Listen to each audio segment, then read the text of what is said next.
Hello and welcome back to Mario Kart Deluxe, where last time we played through the Egg Cup on 100cc, and today we'll be playing through the Triforce Cup on 100cc, and we're going to be using Wario. And we unlocked a new bike last time, so we're going to be using the Duke with Wario, and we will go ahead and use we'll use the monster tires. They seem to fit this bike pretty well, with the flower glider. Here are the stats, and once again we're going to make sure that smart steering and auto acceleration are indeed disabled. And so without further ado, let's dive into the Triforce Cup on 100cc. Let's do this.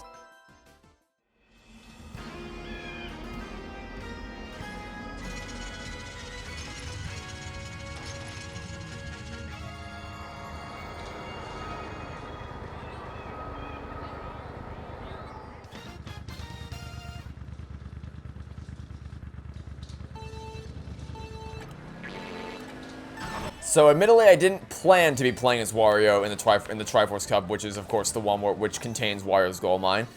But I think it works out pretty nicely. You know, nice little quinky dink. I honestly did not run the numbers to make sure we would get Wario on today, so that we'd be able to play as him in Wario's gold mine. But it worked out pretty nicely. Anyway, that's a red shell. How about you? How about we don't? Okay. Well, so in recent news, I have just finished. Well, I mean, not just. It was yesterday, as of the time that I'm recording this. But earlier this week is the time this is being released. It was on Monday that Forgot 45 and I recorded more Pokemon X. We didn't finish it. I believe I mentioned previously that our plan was to finish Pokemon X, but that didn't end up happening.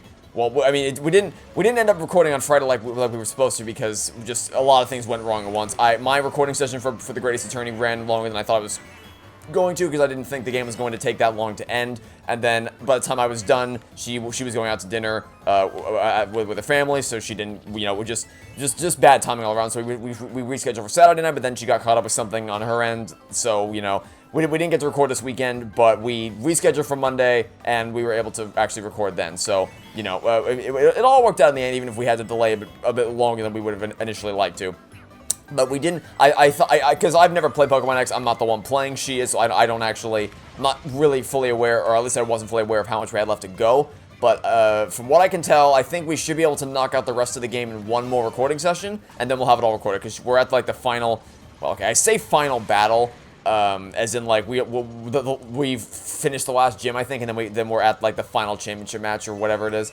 So you'd think that means we're at the end of the game. But I say that, I'm like, no, because Pokemon games don't know how climaxes work, and there's like 3 different climaxes, so I don't know, maybe it's because I've only ever played one Pokemon game, which is Pokemon Sword, but I'm starting to get the feeling that they're all kind of the same thing, where it's like, you're a new kid coming into town with your mom or your dad, and you want to be a Pokemon trainer, so then you meet your rival.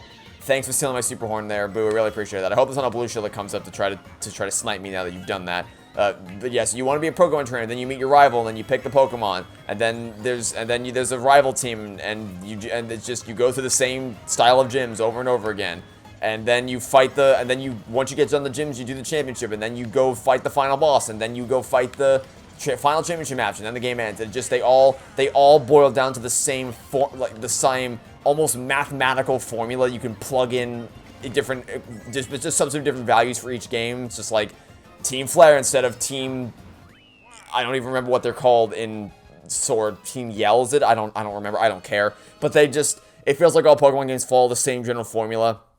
But so yeah, I guess I can go into a little bit more about that in the next race.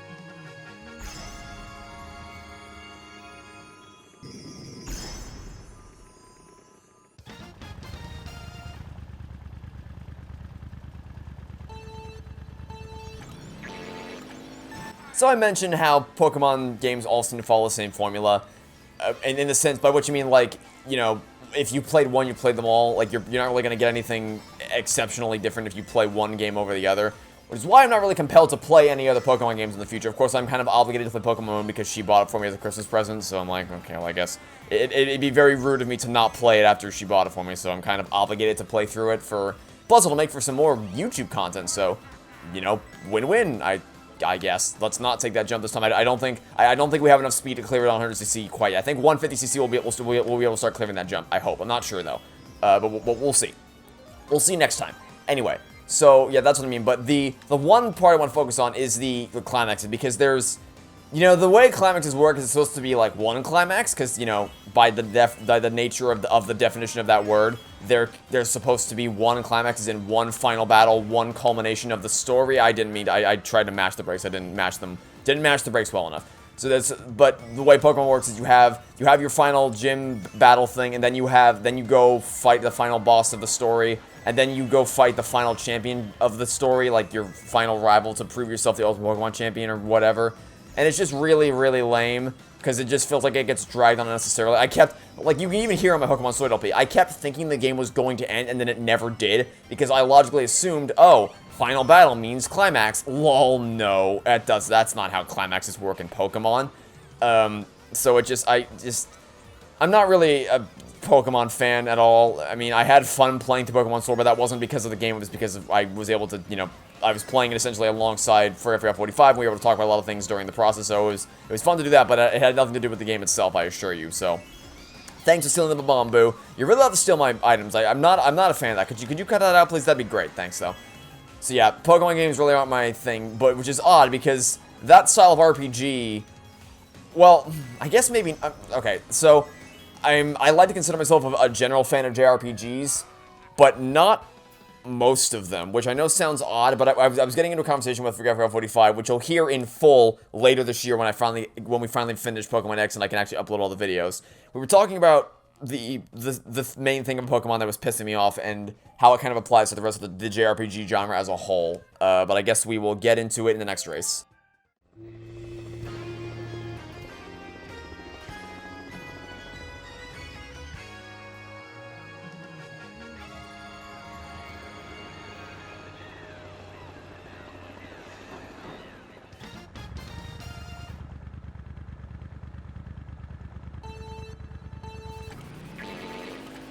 So there's two types of RPGs, Western RPGs and JRPGs. And Western RPGs would be something like Fallout 4 or Fallout 3, you know, those kinds of games, where it's more focused on leveling up one individual character, like, that you take the role of, and then JRPGs are more about forming, I mean, I'm not an expert on the genre, but this is just my understanding of the two genres on a very general, broad scope, which that JRPGs are more about, kind of having a party that you level up, whether it be leveling up an individual party or leveling up individual party members, a la Pokemon. So those are the general differences, and I've never been a fan of Western RPGs like what I mentioned previously. I've always much preferred the JRPG style. However, the one of the things about Pokemon that really annoys me is the fact that if you don't spend hundreds of hours grinding to infinity and beyond, you're basically screwed, because also how did that shell miss all three of my bananas? That is mega unlucky is what that was.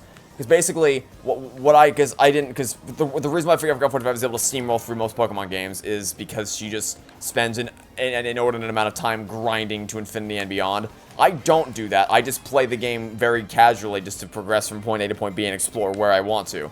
But because I do that, and because I don't grind forever for a certain amount of time, my Pokemon were not leveled up to the point to where it would be appropriately matched against the enemy rivals or whatever, or the enemy trainers, I guess I should say. Which caused some frustration, not for most of the game, but for two specific instances, being the Bay Battle and the final championship match, because of how low my speed was. And we kind of got to talking about the JRPG genre as a whole, and apparently she is a big fan of the grinding and a lot of the types of JRPG she likes to play, but I'm not. From the few JRPGs that I've played, that I've loved, it's basically the thing that it boils down to is appropriate pacing, because the way that I phrase it is basically, your game, if you're making a JRPG, it should be paced to the point where you should never hit a roadblock. If you play like normally, you should never have to hit a point where it's like, oh, your Pokemon aren't high enough level. You go run around in the circle and grind forever, then come back. Because as far as I'm concerned, if you're designing a JRPG, or really any RPG in general, the determination of a player's success should not come from how high the number is next to the player's character. It should come from their knowledge of the game's mechanics. It should come from their ability to understand, okay, this move type counters this, and this counters that, and this is the best strategy, this is the best formation, and this etc., etc. That's the general gist behind what makes what would be an appropriately balanced game, is the sense that it comes from, not because you're Because, like, if I as a player understand that this move counters that, and this strategy does that, and I have a good strategy, but I can't do it because my attacks aren't on a high enough level, and the only way for me to get that level higher is to run around in a circle for a little bit, until I get a bunch of random encounters, that's not satisfying, because I understand the game's mechanics, just that I'm not a high enough level, which is just incredibly frustrating to deal with.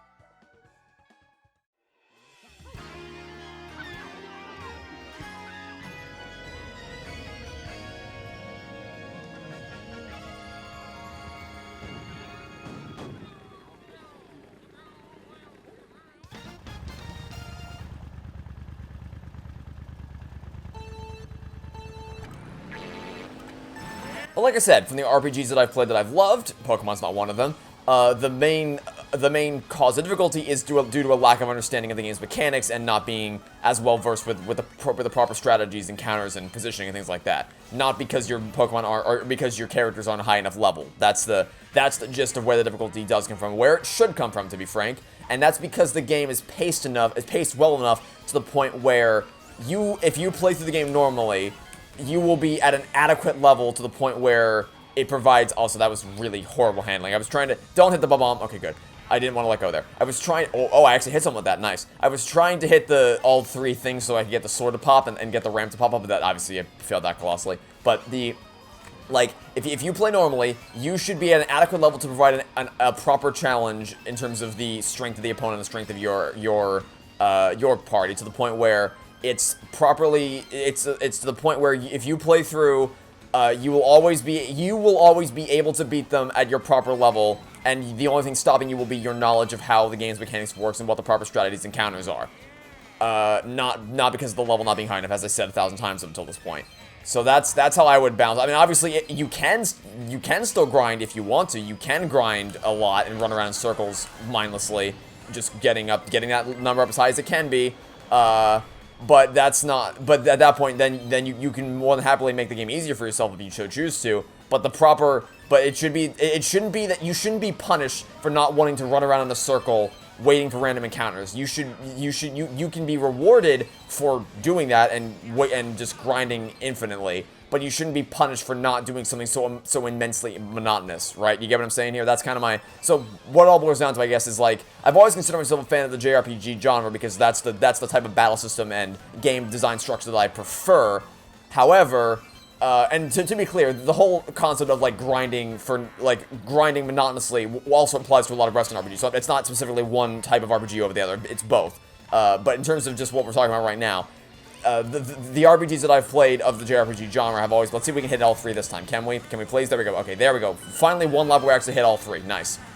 The ones I've played do follow that structure I mentioned, where if you play normally, you won't be punished, but you can grind if you so choose to, not the other way around. So those are the ones that I enjoy. But according to the conversation that I have with Free Cup 45, which you will see or you will hear in the Pokemon X episode when I finally get around to editing all those videos, she says that design principle that I hate encapsulates most of the genre, so maybe I just got lucky with the few JRPGs I decided to play, but who knows. Anyway, that's my little rant for the day, so now let's go ahead and view the results.